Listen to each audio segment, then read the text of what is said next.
E અને delta V વચ્ચેનો સંબંધ દર્શાવતું સમીકરણ જે આપણે સાબિત કર્યું હતું, પરંતુ એની અંદર કેસ નંબર 1 હતો. અહીંયા આપણે ચર્ચા કરવાની છે થોડી અલગ, એટલે કે કેસ નંબર 2 ની. કેસ નંબર 2 શું છે? તો કે અસમાન વિદ્યુત ક્ષેત્ર હોય ત્યારે E અને ડેલ્ટા V વચ્ચેનો સંબંધ દર્શાવતું સૂત્ર કેવી રીતના મેળવી શકાય? ઓકે, તો આકૃતિમાં આવી રીતના કોઈ એક યાદચ્છિક અસમાન વિદ્યુત ક્ષેત્રને દર્શાવેલું છે.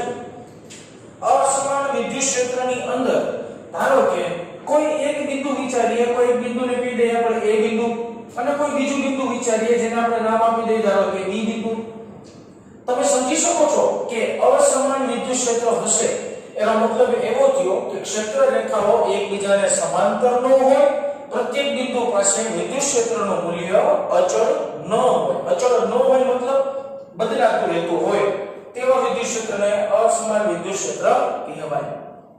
મારે લાસ્ટ ટાઈમ જે ચર્ચા કરી હતી એની અંદર મેં શું કહ્યું હતું? તો કે મેં કોઈ એક યાદ જ છે એવા પરીક્ષણ વિદ્યુતભારને અહીંયા મૂક્યો હતો. પરીક્ષણ વિદ્યુતભાર આપણે ધારો કે Q0 વડે દર્શાવીએ, તો પરીક્ષણ વિદ્યુતભારને મેં A બિંદુએથી લઈને B બિંદુ સુધી ગતિ કરાવ્યો હતો. A બિંદુએથી B બિંદુ સુધી ગતિ કરાવ્યો હતો. ગતિ કર્યા બાદ E અને V વચ્ચેનો સંબંધ દર્શાવતું સમીકરણ આવ્યું હતું. તો શું છે? અહીંયા સમીકરણ મળતો તો delta V = -E dot delta R ઉપર બેની માથે સદિશ. આ સમીકરણ શું છે? ડાયરેક્ટ યુઝ કરી શકાય ખરું? તો જવાબ આવશે ના, ડાયરેક્ટ સમીકરણ યુઝ કરી શકાય નહીં, કારણ કે બધા બિંદુ પાસે વિદ્યુત ક્ષેત્રનું મૂલ્ય કેવું મળતું હશે? તમને અલગ અલગ મળતું હશે. પરંતુ જો વિદ્યાર્થી મિત્રો આવી રીતના કંઈક વિચારવામાં આવે કે ધારો કે આ બે બિંદુ વચ્ચેનું અંતર છે ડેલ્ટા R સદિશ વિચારીએ, પરંતુ આની અંદર એક સૂક્ષ્મ એવો નાનકડો ખંડ વિચારવામાં આવે. જે સૂક્ષ્મ એવો નાનકડો ખંડ વિચારવામાં આવે છે તેની જાડાઈ હું કહી દઉં છું, ધારો કે dr સદિશ. તો આ બે બિંદુ, એક બિંદુ અને બે બિંદુ, આ જે તીર બન્યું છે એના પેલાને છેલ્લે બે બિંદુ વિચારો. તો જે નાનકડો તીર બનાવ્યો, તે નાનકડા એવા તીર ના બંને બિંદુ એ લગભગ વિદ્યુત ક્ષેત્ર સમાન વિચારી શકાય. તો dr જાડાઈના સૂક્ષ્મ એવા ભાગ માટે dr જાડાઈના બેટા એ નંબર પણ લખી શકો તમે. જાડાઈના સૂક્ષ્મ એવા ભાગ માટે વિદ્યુત સ્થિતિમાન, એ નાનકડા એવા ભાગ માટે વિદ્યુત સ્થિતિમાનનું સમીકરણ શું વાપરી શકાય? તો કે dv સદિશ, સદિશ નો આવે કારણ કે વિદ્યુત સ્થિતિમાન અદિશ રાશિ છે, = સૂક્ષ્મ એવો ભાગ છે તો વિદ્યુત ક્ષેત્ર આપણે દર્શાવીએ E સદિશ dr સદિશ. આવા સમીકરણની મદદથી આ સૂક્ષ્મ એવા જાડાઈના ભાગનું વિદ્યુત સ્થિતિમાન સહેલાઈથી શોધી શકાય. આ એક સમીકરણ મેળવ્યું સૂક્ષ્મ એવા ભાગ માટે વિદ્યુત ક્ષેત્ર શોધવાનું સમીકરણ. હવે વિદ્યાર્થી મિત્રો આપણે વાત કરવાની છે કે A બિંદુએથી લઈને B બિંદુએ જવાની ચર્ચા કરતા હોય તો મારે આખા માર્ગ ઉપર સંકલન લેવું પડે. વિદ્યાર્થી મિત્રો લાસ્ટ લેક્ચરમાં જે સમીકરણ જોયું હતું ત્યાં ઋણ નિશાની આવતી હતી, જે આપણે ભૂલશું નહીં. હવે A થી B સુધીનું કુલ વિદ્યુત સ્થિતિમાન, A થી B સુધીનું કુલ વિદ્યુત સ્થિતિમાન સિમ્પલ. આ સમીકરણનું સંકલન કરી લેવાય. જો મારે કુલ વિદ્યુત સ્થિતિમાન જોતું હોય તો ઇન્ટિગ્રેશન લેવું પડે. કોનું લેવું પડે? ઇન્ટિગ્રેશન dv નું. વાત આવે લિમિટની. લિમિટ એટલે કે તો કે કઈ જગ્યાએથી કઈ જગ્યાનું ઇન્ટિગ્રેશન? તો કે A બિંદુએથી લઈને B બિંદુ સુધીનું મારે સંકલન લેવું પડે. ઓકે, ઉપરની કિંમત મૂકી દઈએ. બહુ સિમ્પલ વાત થઈ ગઈ.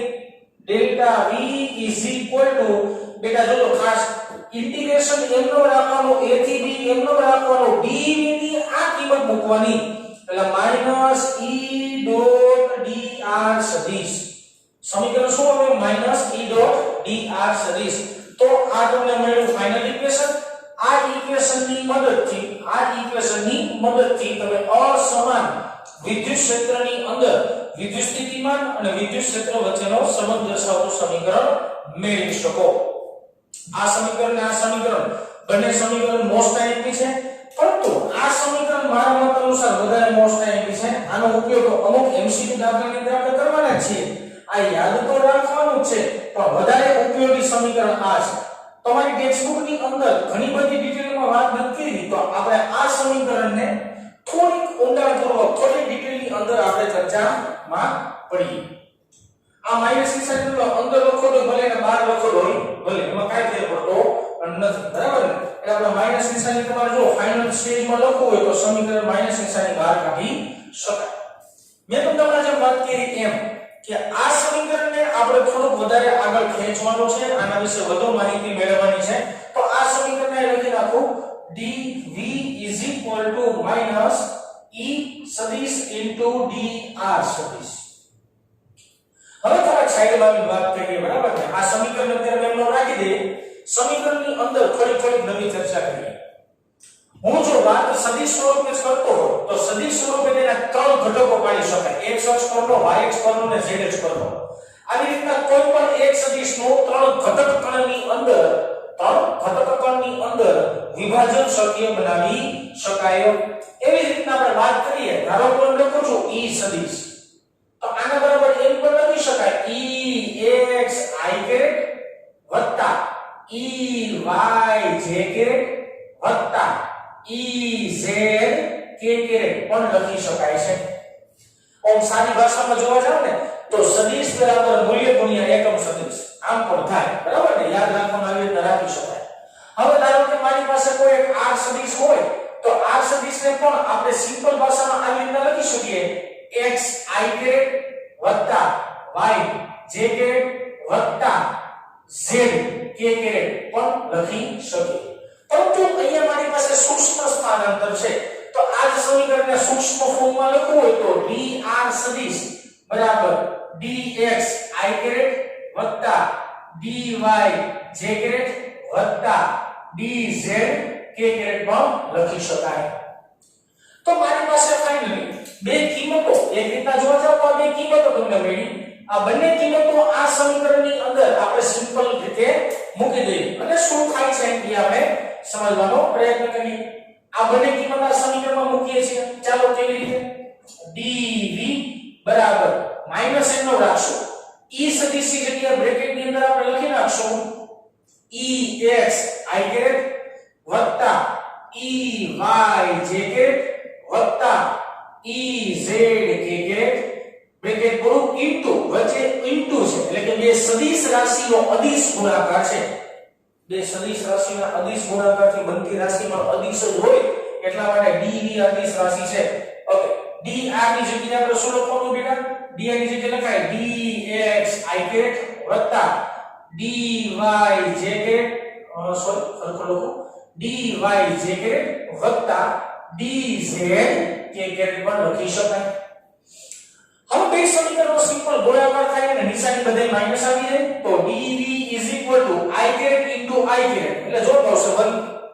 સમજી શકો છો કે બે i નો ગુણાકાર કરવામાં આવે અદિશ ગુણાકાર તો જો 1 આવે તો આમ લખી શકાય minus ex dx minus ex dx. જોજો બેટા ખાસ યાદ રાખજો એક વસ્તુ કે અહીંયા જે x ની સફિક્સમાં છે વિદ્યુત ક્ષેત્ર x અક્ષનો અને સ્થાનાંતર dx સમજો. આ જે e of x લખો ને સફિક્સ ની અંદર તો એમ બોલી શકાય કે વિદ્યુત ક્ષેત્ર છે આ x અક્ષ પરનો અને ઇન્ટુ dx એટલે કે સ્થાનાંતર કઈ અક્ષનું થયું? x અક્ષ પરનો. વચ્ચે નિશાની માઈનસ ની e સફિક્સમાં y d જોજો અહીંયા લખવું પડે dy માઈનસ નિશાની e z dz. તો એક સમીકરણ મળ્યું તમને. આ સમીકરણને આપણે એક નામ આપી દઈએ. આ સમીકરણને ધારો કે કહી દઈએ સમીકરણ નંબર 1.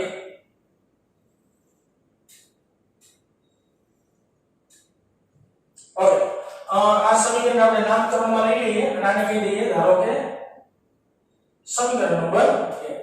ખાસ એક વસ્તુ યાદ રાખવા જેવી જે તમારે નોંધપાત્ર બાબત તરીકે કહી શકાય કે આપણે જે અત્યારમાં ચર્ચા કરી છે એ ચર્ચા તમારી ટેક્સ્ટબુક ની અંદર આપવામાં આવેલી નથી. એટલે આ જ વસ્તુને આપણે વ્યવસ્થિત સમજવાનો પ્રયત્ન કરવો પડે. Okay, simple. જે મારી પાસે સમીકરણ નંબર 1 આવ્યો છે એ સમીકરણનું આપણે કોઈ અલગ ચલની સાથે આંશિક વિકલન લઈએ તમને ખબર જ હશે વિકલનને d વડે દર્શાવાય પરંતુ આંશિક વિકલનને del વડે દર્શાવાય બરાબર ને ફિઝિક્સમાં તો બહુ ઓછું આવ્યું છે પરંતુ કેમિસ્ટ્રીની અંદર બહુ જાજુ આવી ગયું છે એટલે યાદ જ હોય અને લખું છું સમીકરણ નંબર 1 ને x ની સાપેક્ષે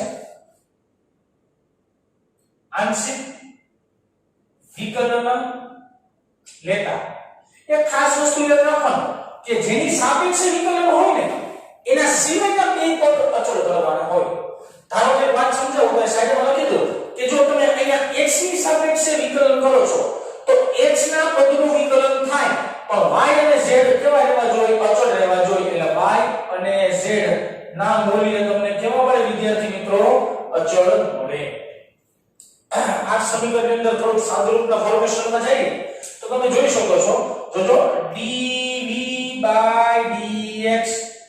x ની સાપેક્ષે છે તો dv/dx is equal to minus ex dx ના છેદમાં dx કરશો એટલે dx નીકળી જશે હવે હું એમ કહું તમને y અચળ એટલે કે છે અંતર અચળ છે તો dy લેવામાં આવે ઈ પણ અચળ જ થાય અને અચળ રાશિનું વિકલન શું થાય 0 થાય હજી એકવાર મેં તમને એ કીધું y અચળ યાદ રાખવાનું જેની સાપેક્ષે હોય ને એના સિવાયનો બે અચળ આવે x ની સાપેક્ષે વિકલન છે તો y અને z અચળ આવે તો અહીંયા y અચળ કીધું છે તો dy એટલે કે સૂક્ષ્મ સ્થાનાંતર yx પરનો જો y અચળ આવતો હોય તો dy અચળ આવે અને અચળ રાશિનું વિકલન કરવામાં આવે તો હંમેશા શું આવે 0 આવે એટલે આ બે પદના વિકલનના જવાબ 0 0 આવે એટલા માટે હું ડાયરેક્ટ લખતો નથી આ સમીકરણ ઉપરથી તમે આ રીતના પણ લખી શકો કે માઈનસ નિશાનીને સામે જવા દો તો e of x બરાબર -dv/dx લખી શકાય આ બધું તમને ફાઇનલ આન્સર આ તમારો જવાબ કહેવાય હવે મેં x ની સાપેક્ષે આંશિક વિકલન લખ્યું એવી રીતના આપણે y ની સાપેક્ષે પણ લઈને વિચારીએ ચાલો શું થતું હશે સમીકરણ નંબર 2 ને y ની સાપેક્ષે આંશિક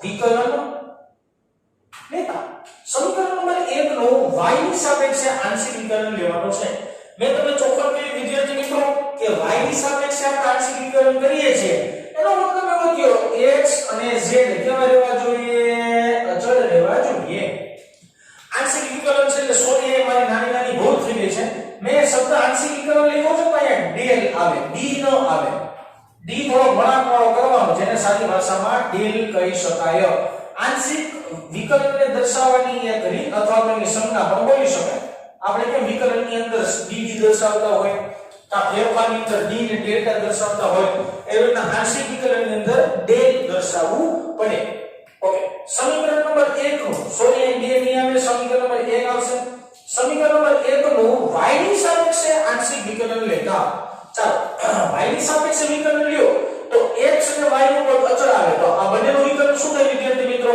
0 થાય આનું વિકલન થાય પણ કોની સાપેક્ષે dy ની સાપેક્ષે પાય છેદમાં dy મૂકો તો dy કેન્સલ આઉટ થાય તો સમીકરણ કેમ લખી શકાય તો કે del v ના છેદમાં del y del v ના છેદમાં del y is equal to minus ey કારણ કે છેદમાં dy આવશે જે કેન્સલ આઉટ થઈ જશે અને આવી રીતના પણ લખી શકાય એટલે કે અલગ ફોર્મેશનમાં લખું છું e of y is equal to minus del v ના છેદમાં del y ey is equal to minus del v ના છેદમાં del y તો આ તમને એના પછીનું સમીકરણ મળ્યું જે y ની સાપેક્ષે આંશિક વિકલન લેતા તમને મળી શકે છે ત્યારબાદ છેલ્લી વાત કરી આમાં કે જો આ સમીકરણનો z ની સાપેક્ષે આંશિક વિકલન લેવામાં આવે તો સમીકરણ 1 ને z ની સાપેક્ષે આંશિક વિકલન લેતા ઓકે, સમીકરણ નંબર 1 નું z ની સાપેક્ષે આંશિક વિકલન આપણે લઈ નાખવાની વાત છે. ઓકે, લઈ નાખીએ. ચાલો, મેં તમને સમજાવેલું છે કે z ની સાપેક્ષે વાત આવતી હોય તો x અને y કેવા આવશે? અચળ આવશે. તો સાઈડ પર લખી નાખીએ કે x અને y બંને અચળ રહેવા જોઈએ. અને z ની સાપેક્ષે છે તો સમીકરણ નંબર 1 કેમ લખી શકાય? ડેલ v ના છેદમાં ડેલ z બરાબર -ez. સમજી શકો છો? અહીંયા છેદમાં dz કરશો તો dz કેન્સલ આઉટ થશે. અને આવી રીતના વિદ્યાર્થી મિત્રો પણ લખી શકાય કે ez ડેલ v ના છેદમાં ડેલ z. તો આ મળી તમને ફાઇનલ ઇક્વેશન.